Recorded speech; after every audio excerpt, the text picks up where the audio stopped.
My girlfriend said, "It's just a prank." After shaving my head in my sleep for her TikTok, I calmly said, "Very funny." Then, I pranked her by selling her collection of designer handbags to pay for hair transplant consultations. Her TikTok views couldn't cover the loss. I, 28 male, woke up last Tuesday morning feeling cold. Really cold on my head. Reached up and felt skin, smooth skin where my hair should have been. Jumped out of bed, ran to the bathroom mirror. My head was completely shaved. Not buzzed. Shaved. Random patches of stubble here and there like someone did a rush job with clippers. My girlfriend, 26, was standing in the doorway with her phone, recording my reaction. She was laughing so hard she could barely hold the camera steady. "Babe, your face! Oh my God, this is gold!" I stood there, staring at my reflection. I'd been growing my hair out for 2 years, had finally gotten it exactly how I wanted it, professional enough for work but with some personality. I work in sales at a tech company. Image matters. First impressions matter. "What did you do?" "It's just a prank, babe, for my TikTok. You're gonna go so viral." She showed me her phone. She'd already posted it. The video of her shaving my head while I slept, sped up with some trending audio. Caption: "He said I could do whatever I wanted to him. It's #prank wars couple goals viral. 733K views already." Comments flooding in about how savage she was. Here's the thing. I never said she could do whatever she wanted. 3 weeks ago she'd asked if she could pluck my eyebrows while I slept as a joke. I said sure, thinking she meant like 1 or 2 hairs. Not this. "It's hair, Adrian. It grows back. Don't be such a baby about it." I didn't yell, didn't freak out, just said, "Very funny." She kept filming, narrating to her phone about how I was taking it like a champ and how we were couple goals. I had a client presentation that afternoon, had to wear a hat to the office, against dress code, and make up a story about losing a bet. My manager pulled me aside and said it was unprofessional, but let it slide this once. That night, while Kiara was at her influencer friend's party, I did some research. Her handbag collection, she called it her investment pieces, was worth about $35 total. Hermes, Chanel, Louis Vuitton, Bottega Veneta. All authenticated, all sitting in our spare bedroom she'd converted into her content creation studio. See, Kiara and I had been living together for a year. Separate finances, split rent and utilities. But we'd agreed anything left in common areas was fair game for pranks. She'd established this rule after putting hot sauce in my protein powder.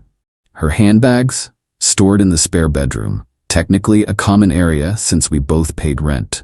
I carefully photographed each bag, made a spreadsheet with purchase dates, authentication certificates, original receipts. She kept everything. Then I listed them all on the Real and Vestiaire Collective. Priced to move quickly. By morning, I'd sold 12 bags for a total of $31,000. Update 1, 3 days later. The aftermath was intense. Kiara came home Wednesday afternoon from some brand event. I was on the couch, laptop open, looking at hair transplant websites. I'd printed out consultations from 3 different clinics and left them obviously visible on the coffee table.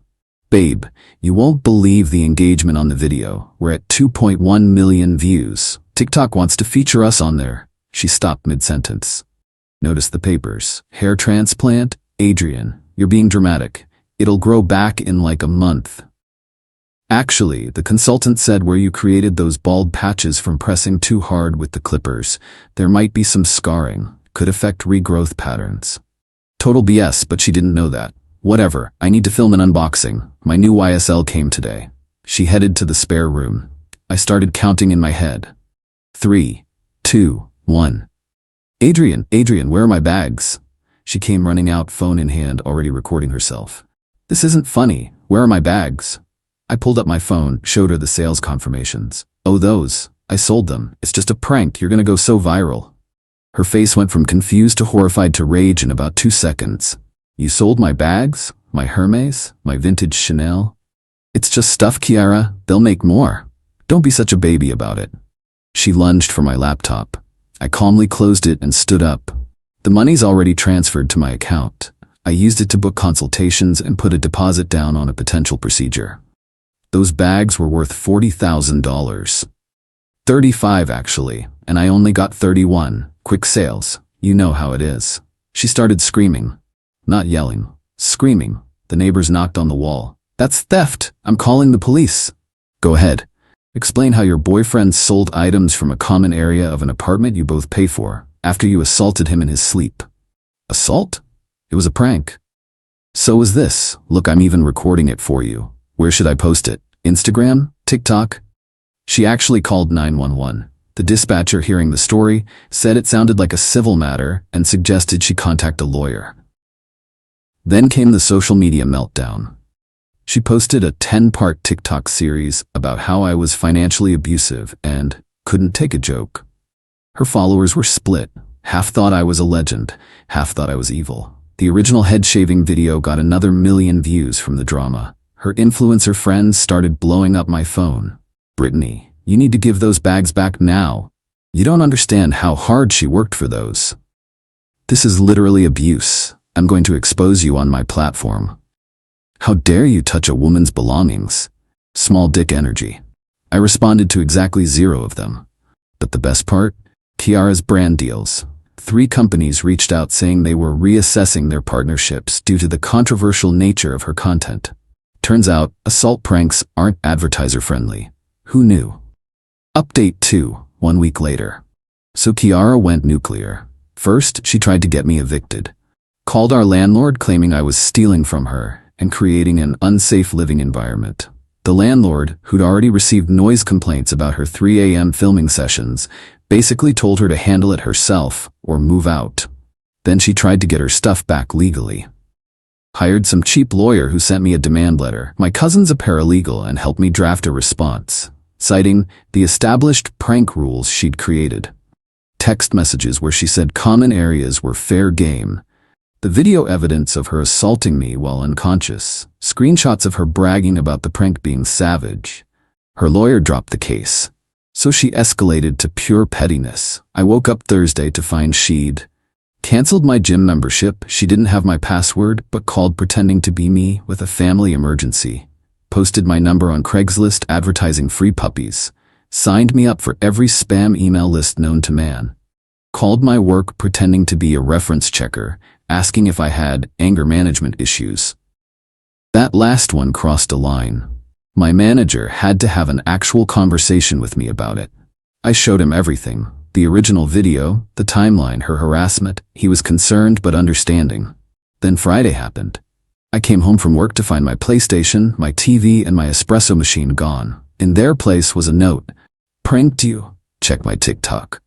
The video was already up. Her throwing my stuff off our 3rd-floor balcony, my PS5 shattering on the concrete, my TV screen cracking, my $800 espresso machine in pieces. 1.5 million views in 3 hours. The comments were brutal though. "Girl, this isn't pranking anymore. This is just destruction of property. He sold stuff that was yours. You destroyed stuff that was his. Not the same." I called the police. Filed a report. Destruction of property is actually criminal, unlike selling shared items. They took statements, watched her video, evidence is nice when they provide it themselves, and issued her a citation. But here's where Kiara really messed up. Remember those brand deals she was losing? Well, she decided to lie. Posted that I was the one who contacted her sponsors, that I was trying to ruin her career out of jealousy. One problem, I hadn't contacted anyone. The brands reached out to me afterward for my side of the story. Kappa Beauty's social media manager even sent me screenshots of Kiara's desperate emails begging them to reconsider, claiming the whole thing was staged for content. I forwarded those screenshots to the drama channels. They had a field day. Saturday morning, she tried a different approach. Tears. Showed up at my friend Derek's apartment where I'd been staying. "Adrian, please. This has gotten out of hand. I love you. We can work this out. You threw my PlayStation off a balcony. You sold my Hermes Qley after you shaved my head in my sleep." It was content. Derek recorded the whole thing through his doorbell camera, including the part where she tried to force her way in and he had to threaten to call the cops. Then came the ultimate entitlement. Her mom called me. "Adrian, you need to fix this.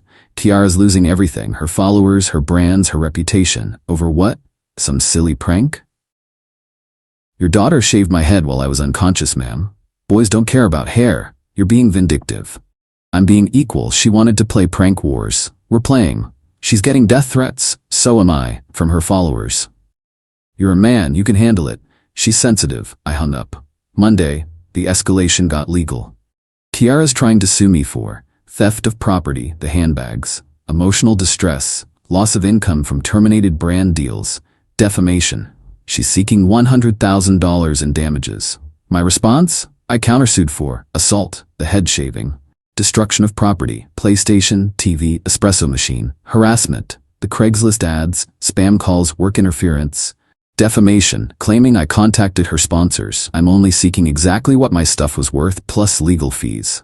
About $3,500 total. Her lawyer laughed at my countersuit until I showed up with the original video, millions of views of evidence, the balcony destruction video, more evidence, screenshots of all her harassment, the police report, witness statements from neighbors about noise and aggression, the doorbell footage from Derek's place. Suddenly, her lawyer wanted to mediate.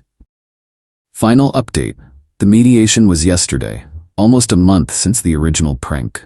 Kiara showed up with her mom, her lawyer, and her manager. Her friend Jade, who has 50K followers and thinks she's an expert on influence law. I showed up with my cousin, who's a paralegal, and a folder of evidence.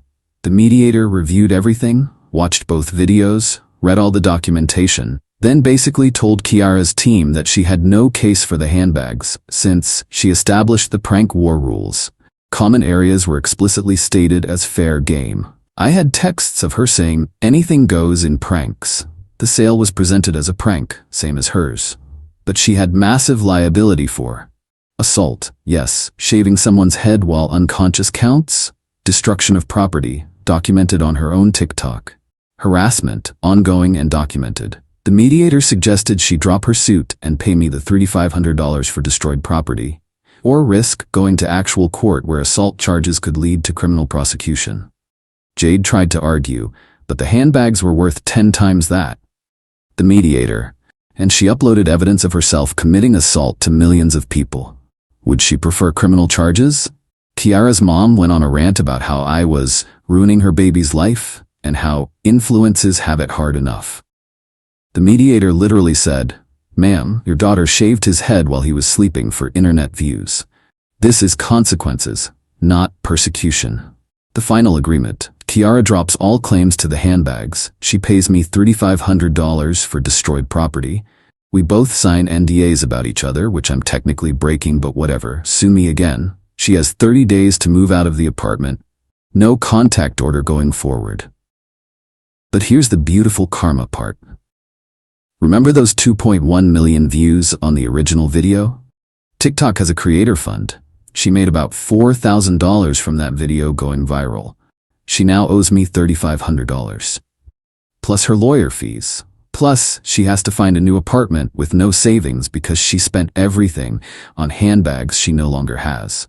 Plus, she lost her brand deals. Turns out companies don't like partnering with people who commit assault for content. Her follower count has dropped from 340K to 180K and falling. The drama channels have made dozens of videos about the situation. She's become the poster child for pranks gone wrong and toxic influencer behavior. Last I heard from mutual friends, she moved back in with her parents. She's trying to rebrand as a mental health advocate, talking about the trauma of cancel culture. She's selling her remaining designer items to pay bills. She started a podcast called Surviving Social Media that has 12 listeners. I'm told 8 are hate watchers. She's supposedly writing a book about her experience. Working title, Cancelled, a Love Story. Her mom still occasionally texts me about how I destroyed a young woman's future. I don't respond. As for me, my hair's growing back nicely. Turns out I didn't need transplants. That was just for the paperwork trail. The $31,000 from the handbags, most of it's still sitting in my savings account. I did buy a new PS5 and TV with the settlement money though. I also started dating Harmony from my office. She thinks the whole story is insane and regularly jokes that she'll never prank me because you don't play about your belongings. The funniest part? About a week ago, Kiara tried to make a response video claiming I manipulated the whole situation and that selling the bags was premeditated. She forgot one tiny detail. She literally has a video of herself saying, Common areas are fair game for pranks from 6 months ago when she was explaining why she replaced all my shampoo with hair removal cream. I caught that one before using it, thankfully. The drama channels found it immediately. Her comeback video got ratioed into oblivion. Do I feel bad? Not even a little. She wanted to be internet famous by humiliating me.